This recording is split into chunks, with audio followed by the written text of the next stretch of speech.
Let's begin post-colonial criticism.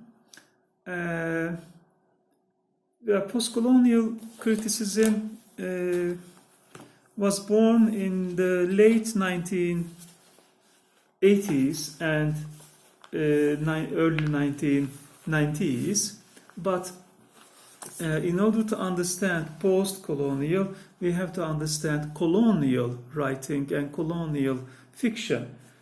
Of course, colonial writing and colonial fiction have some differences in the usage. Let me write those differences and show you on the screen. Colonial. When I say colonial writing,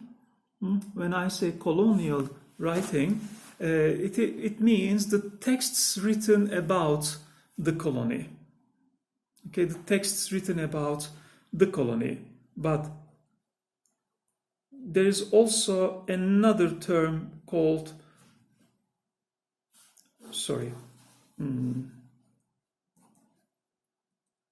colonialist writing, with an ism at the end, colonialist writing. When I say colonialist writing, I mean the novels, the texts which defend the colonization. Okay, colonial writing includes the texts written about the colony, the texts written that describe the colony. But on the other hand, colonialist writing includes the texts written to defend colonization. And colonialist writing is mostly written by the white European writers, white European novelists. And the major characteristics of colonial writing was the detailed landscape descriptions, detailed geographical descriptions, the scenery. And in the colonialist writing, the colonized people are usually weird. They are usually described as weird, strange. They speak an ununderstandable language. They wear very different strange clothes. They wear disgusting food. And in the colonialist writing, the colonial characters, colonized characters, are usually depicted as the minor characters, marginal characters, as, the drivers, cleaners, the servants, things like that. And the main characters, the major characters, protagonists, were usually white European people coming from the empire. This was one of the distinguishing characteristics of the colonial writing. And E.M. Forster's A Passage to India was a very good example of the colonial writing. Because in that book, Mr. Fielding, the friendship between Mr. Fielding and Dr. Aziz. And Mr. Fielding's approach was a very just approach, righteous approach towards the colonized people. However, most white people in the novel advise the young colonizers not to be so close with the colonized people, with the native people. Try to be, distance yourself from the natives. They were advocating that. And also, another point is the novel, the white people, the English people in the novel comply with all the characteristics of the colonial writing, colonialist writing particularly. Because most white Englishmen advise Adela, the young English woman in the novel, and Mrs. Moore, the elderly English woman in the novel, they advise them not to be so close with the local people at all, because anything might happen to you. Any trouble may come to you if you do that. This was the understanding and this was the logic of them in the colonialist writing. And in the colonialist writing, as I said, white man was the major character. He was in the center, and the colored man, the native man, was in the margins, in the periphery of the society. And they were not the major characters of the novels. They were not the major characters of the stories written, because they didn't have that place. They didn't have that space. They could not speak by their own voice. They had to speak the colonizers' language all the time. So they didn't have a voice of their own. That was the problem. And remember feminist writing, women were trying to find their own voice, and because they didn't have their own voice for many centuries, for thousands of years, because of the patriarchy. In the same way, the colonized people cannot have their own voice because of the imperialism and because of decolonization. It was difficult for them to find their own voice. And the colonialist fiction is Orientalist fiction. Colonialist fiction is Orientalist. Okay, what is Orientalism? I'm sure we talked about Orientalism before. Okay, Orientalism. We talked about Orientalism before in many other courses, especially in the 18th century novel. I talked about Orientalism with you. You may remember that. Orientalism was a theory put forth by Edward Said in 1970s. Edward Said, an Palestinian Christian critic. And he wrote a book called Orientalism in the beginning of 1970s. And in Orientalism, he suggested that since the Middle Ages in Europe, there has been a mindset that describes all the people coming from the Orient, as Orientals. And that mindset was arguing that, that mindset was depicting and describing the Eastern people from the perspective of Europeans. All right, from the perspective of Europeans. And in that mindset, they are to be understood, they are to be reinterpreted, they are to be redefined, they are to be given new names. And they don't have a voice of their own, they don't have a language of their own, they don't have an aesthetics of their own, and they need to be taught, they need to be civilized by the West. So the West is superior and the Orient has always been inferior in the Orientalist understanding.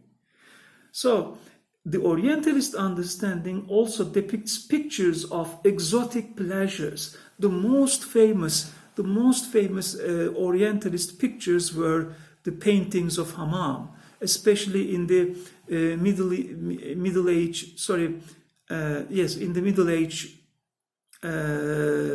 Orientalist painting, particularly in the European museums, in the Orientalist painting, you can see those images of Hammam, half-naked woman lying down in the Hammam, or man surrounded by naked women, and girls, naked girls holding bunches of grapes for a sultan, for example.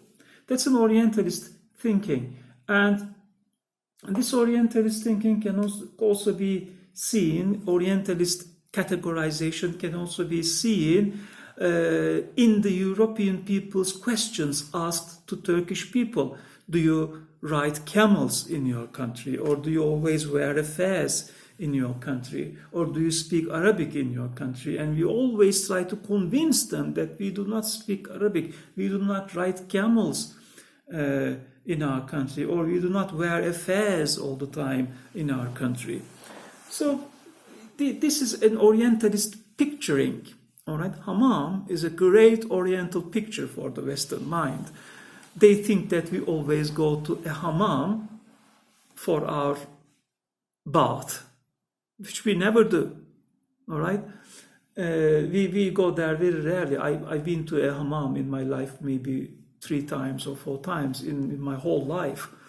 But this is their imagination, the Western imagination. So colonialist writing, let me say,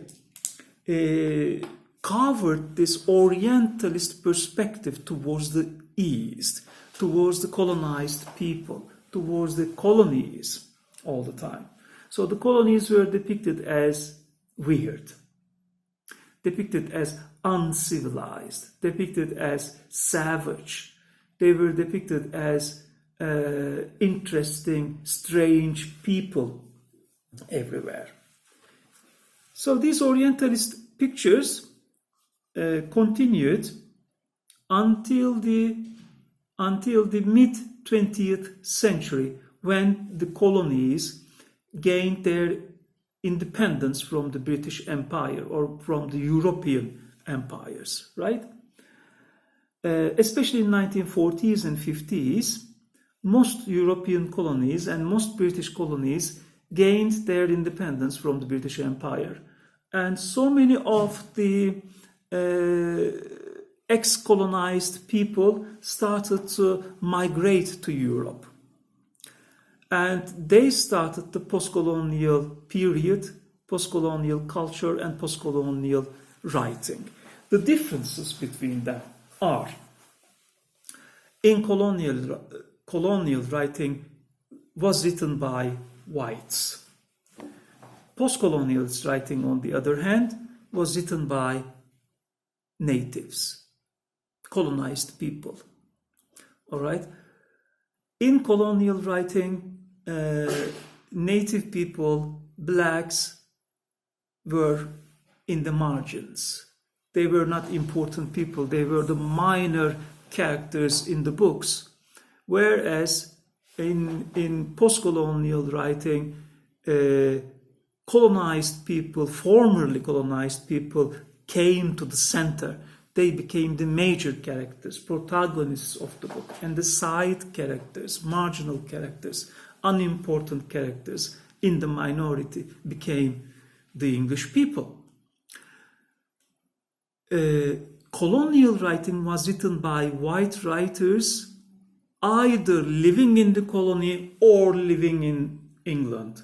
However, post-colonial writing was always written by the native writers who are living in the imperial center, who are living in England. It was the post-colonial writing. And in colonial writing, the language of the colonies were strange and ununderstandable, and the names are weird, the clothes are weird, the food is weird. But in post-colonial writing, it is the opposite. The English language is weird. The English people are weird. The English food is strange. The English clothes are strange. The English people are strange. And you can see an Englishman working as a servant in post-colonial writing, whereas in colonial writing, you can't. They are not depicted as such. Okay, so post-colonial writing was a, reaction against the colonial writing. Okay? It was a reaction against the colonial writing. And the characteristics of post-colonial writing, the first characteristic of the post-colonial writing was to revert, change, upside down, turn upside down, revert the language of the colonial writing. The language of the colonial writing was demonizing, despising, belittling the understandings of the colony. However, post-colonial writers wanted to change this perspective the other way around, and they wanted to despise, belittle, they wanted to, demonize the imperial language and the colonizers' language. And in the characteristics of the post-colonial writing, we could see that the post-colonial writers put the natives in the center of the book. They privileged their own voice. They wanted to voice their own culture. And that culture became a part of the English culture. That culture and the language of that culture became a part of the English language, became a part of the English culture.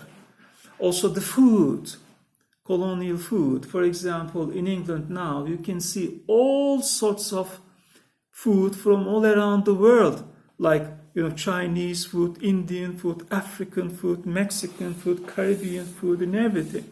Why?